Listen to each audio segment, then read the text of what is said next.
Big tech versus nation states. It is slowly becoming the defining rivalry of our generation. On paper, it should be a no contest. One is backed by the full might of courts and parliaments. The other, a handful of companies based out of Silicon Valley. Like I said, it should be a no contest, but it is. It is intensifying and it is complicated. And this should give you an idea about how powerful big tech really is. They're staring down elected governments. They're ignoring national laws. And they're banning and censoring heads of state, all in the name of freedom of speech. Big tech clearly won round one. That's because governments were not really fighting. In fact, they had no idea that they were in a fight. But now we are in round two of this fight, and it's a lot more interesting. India threw the first punch with a new set of IT laws. Facebook has grudgingly agreed, but Google and Twitter are throwing tantrums. What are they saying? Twitter says the new laws will lead to a surveillance regime. No proof, it's just an outlandish claim. So the government of India has served another notice to them. A last warning to comply with the new law. What happens if Twitter continues to resist? The government has warned of consequences under the IT Act. Will this mean a ban or a temporary suspension? The fact is we don't know. It depends on how Twitter chooses to respond and how far it takes this. And here's the thing, India is just one front in this battle. Big tech has become a big headache for governments all over the world. They're all grappling with one question. Who is big tech? Is it a content creator, a content editor, or just a platform? Because it cannot be all three. Look at what's happening in Israel. Benjamin Netanyahu is lashing out at social media. He claims that they're muzzling right-wing voices. His son's accounts on Twitter, Facebook and Instagram were blocked. There are two sides to this story. One, of a frustrated prime minister on the verge of being ousted. And second, of social media having it both ways. Netanyahu's son posted a political rival's address on social media. He was inciting protests online, say critics. You could say the suspension was warranted. But the question is, who gets to make that call? Let me give you another example. Nigeria. They have banned Twitter completely. Anyone who still uses it can be prosecuted in Nigeria. Again, there are two sides to the story. One of a government that may have gone too far. The second of a social media company silencing a head of state.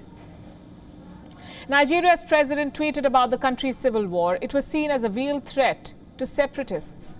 Should the president have been censored? Perhaps yes. But then again, why does Twitter get to make that call? Is it a platform or an editor? This is almost like letting vigilantes loose. Yes, they will fight for justice, but you can't replace cops with vigilantes. Social media cannot be judge, jury, and executioner. There has to be some oversight, there has to be some regulation, and this is the thrust behind India's new IT laws. But big tech is consumed by its own self-righteousness. They genuinely believe only they can protect the freedom of speech. What does their track record say? Can we trust big tech? Trust them only to steal our data. These companies will go to any lengths to make money, including cheating. Big tech has always used anti-competitive tactics. Until now, the laws just couldn't keep up. Judges, frankly, did not understand much of the digital lingo. The internet was not really considered a marketplace, so big tech slipped under the radar. But now the law is catching up. Look at what happened in France. France has announced a massive fine on Google, around $267 million. And this is not even about the amount. This is about the precedent that France has set. Google repeatedly preferred its own ad agencies over rivals. They had something that others did not, a dominant market position. So slowly these rival agencies were squeezed out of the market. Big tech does this all over the world. The difference is people are noticing it only now. Such fines and penalties, by the way, do make an impact. It has made an impact in France already. Google has agreed to reform its advertisement deals. And that's not all. They had to openly admit to cheating.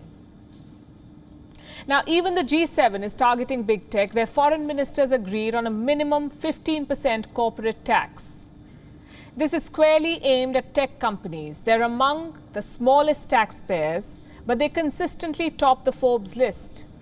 So the world has three main problems with big tech. One is unfair business tactics. The second is tax evasion. And the third is lack of regulation. And all three come down to frameworks and rules.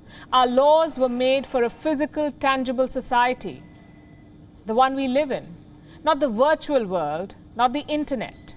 Big tech had a great run in this unregulated world online. Now that governments are ending this free run, they're acting out. WION is now available in your country. Download the app now and get all the news on the move.